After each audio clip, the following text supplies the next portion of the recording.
Chuck Schumer changed the dress code of the Senate, and he swears on a stack of Bibles it has nothing to do with this God.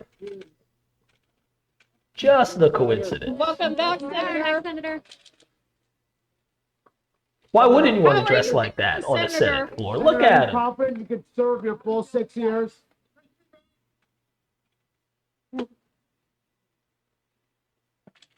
Thanks, sir. He's full of energy. Clothes maketh the man, don't they? So yeah, dress codes matter, and we're going to talk about it.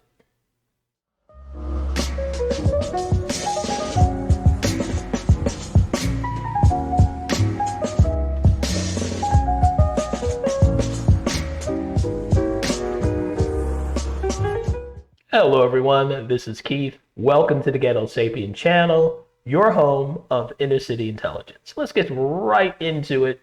Chuck Schumer has changed, well, they're saying loosened, but I'm saying changed. He's changed the Senate's informal dress code. The Senate Sergeant at Arms and relevant congressional staff members have been notified, should be mortified, have been notified about the changes to the informal dress code, which go into effect Monday.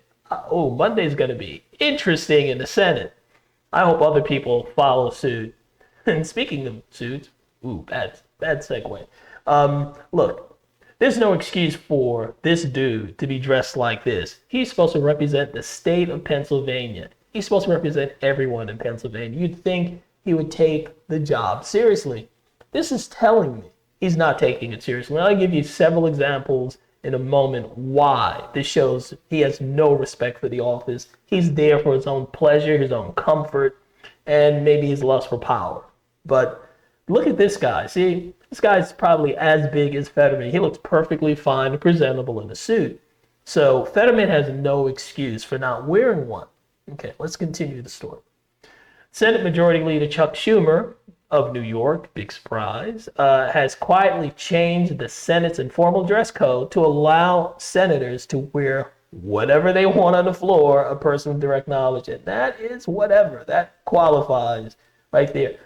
I wouldn't leave my house looking like that, to be honest. I have more self-respect. I don't go to the gym looking like that. The change would allow Senator John Fetterman of Pennsylvania, like I said, was often seen wearing a hoodie and basketball and baseball shorts, wear the casual attire on the Senate floor whenever he wants. Fetterman, who was elected in last year's midterm elections, wore a suit and tie, so he's capable, at his swearing in January. Here's what I think is very interesting.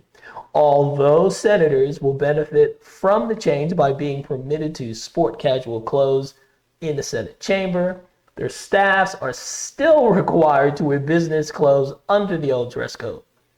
People other than senators who will walk on the Senate floor will also need to wear business attire, which is for men, a jacket and a tie. So, you, John Q. Public, if you've been invited to the Senate, or if you're just a visitor, you need to wear your suit and tie as a guy. Isn't that discriminatory? From a party that doesn't know men from women, if you're a man, you better put on a tie. Someone should identify, maybe Ted Cruz, identify something else and wear some outlandish outfit just to test the boundaries of this moronic idea that they have. Dress codes matter. They're very important because it shows unity among people. If they're working in the same environment, it shows respect for the position, and it shows you practice maybe some form of discipline to put on a suit and tie and throw that together. Can you at least, throw that together? Especially for leadership in a political sense. They especially need to be dressing up. Look, if you're going to have power over my life, I don't give a crap if you're uncomfortable wearing a suit and tie. You better wear one just to show some respect and show me you put some effort into getting your fat ass up and waddling into the Senate. Show me something. He looks like he rolled out of bed. He looks like a gamer. The only thing he's missing are the Cheeto stains on his fingers and around the collar of his outfit there. We've always known. Oh, let me show you what I was talking about. Yeah, I was talking about him. Fetterman looks like a gamer. He's just missing, like I said, he's missing the Cheeto stains on his outfit. He's got the hoodie and he's in a horrid physical condition, but he looks like a gamer, not like a senator. We've known for a long time that clothes make the man. I don't care what people say, oh, don't judge a book by its cover. We do. We do all day. Because your clothes, how you carry yourself, how you dress, tells a lot about you. And we don't have time to sit there and interview you to find out what kind of person you are. We on a human level just look you up and down, and if you don't look right, we're not going to treat you. We're just going to look at you suspect. Women admit some of the things they look at are shoes. They're, if the man, he could be dressed to the nines, but if his shoes are jacked up, that says something about the man. So we do this. We judge books by their cover all day and every day. So let's just be honest. So anyway, this was written by Mark Twain in 1905 about, how important clothing is. It was in a book that was published. It was called The Tsar Soliloquy. It's just a short book, but a very interesting segment out of it that I found. This character, I can't pronounce his name, so I'm not going to. I'm just going to quote him. What would any man be without his clothes? As soon as one stops and thinks over that proposition, one realizes that without his clothes, a man would be nothing at all. That the clothes do not merely make the man, the clothes are the man. That without them, he's a cipher, a vacancy, a nobody, a nothing. And more importantly, it's almost like he knew that we were going to have a Fetterman and Chuck Schumer issue 100 years later. There is no power without clothes. It is the power that governs the human race. Strip its chiefs to the skin, and no state could be governed. Naked officials could exercise no authority. They would look and be like anyone else, commonplace and inconsequential. Look, right there, we knew that clothing mattered. And it still does. Because like I said, we still judge by how you look. I remember when I lived in DeKalb County, the public schools had up for a vote that they were going to bring back school uniforms. All you had to have were 2 uniforms, save you on money, send your kid to school, look like they're ready to be educated, and there was some uniformity among the students, and might actually affect their behavior because private schools do that. They make you wear a uniform for the most part. It was voted down. The parents didn't like it. The parents complained for their students that for their kids that they wouldn't be able to express their individuality. Look, clothing is the cheapest and dumbest and easiest way to express your quote-unquote individuality. When you're a student, how you really should be trying to show how you're different is academically or athletically. That matters over the long run, and that was a missed opportunity to me. The DeKalb school system continues on its downward plunge, and I think part of it was not embracing the chance for school uniforms at the time when they had the chance.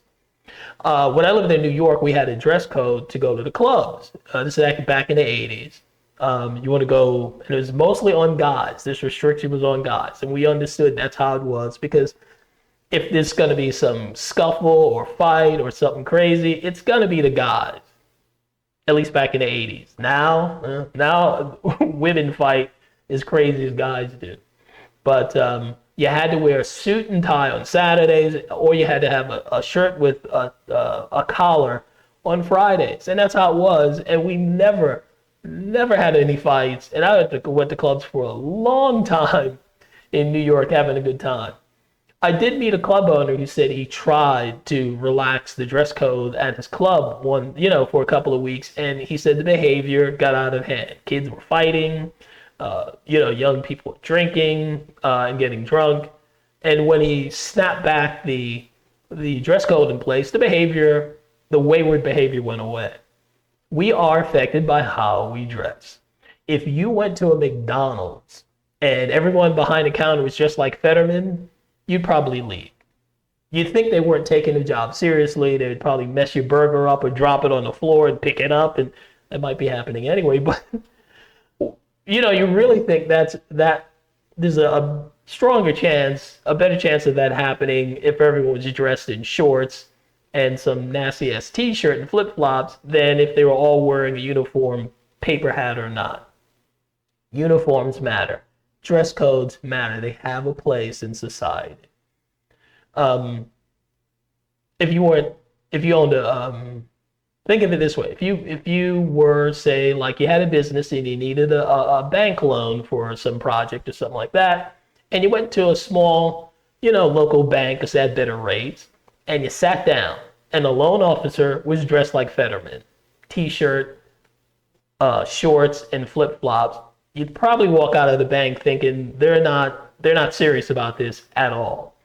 Same if you sat before a judge, if he wasn't, in his robes and looking like he knew what was going on, or he looked like he wasn't taking his job seriously, wearing a hoodie, you'd leave. And this is something I think we all relate to. You get on a plane, if you saw the pilot and co-pilot dressed in flip-flops, shorts, and a t-shirt and a hoodie, you would not get on that plane. You're lying if you said you would, and you're lying if you said, well, I'd assume they got their act together. No, you'd wonder, what are they doing in the cockpit in the first place? Certain environments demand uniforms. I think the Senate is also one of those places, just like the cockpit of a jet or a plane of some sort. It demands that the people there are serious about their job. This is not looking like the Senate is not serious about their job by dropping these standards. They're supposed to. The Senate is really supposed to represent the state, not the people. But unfortunately, since the 17th Amendment, they now represent the people, which I have to get into that in another post because that was a massive mistake. Allowing the popular vote for U.S. senators. That's how you end up with the Fettermans and the Schumers and the Dianne Feinsteins and the Turtle, Mitch McConnell, all of them.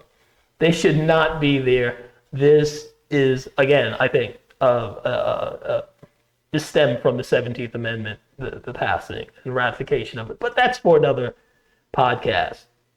This is showing we're moving in a wrong direction when we continually reward bad behavior and lift it up as the new standard bearer.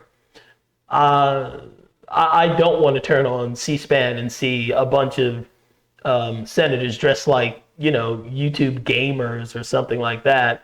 They need to wear suit and tie. They have a lot of power. They need to show they have some respect for the office and all the power they have. At least fake it. Jeez, act like it. Fool us into thinking you're taking it seriously. Fetterman's not even giving it not even trying to look like he's serious at all.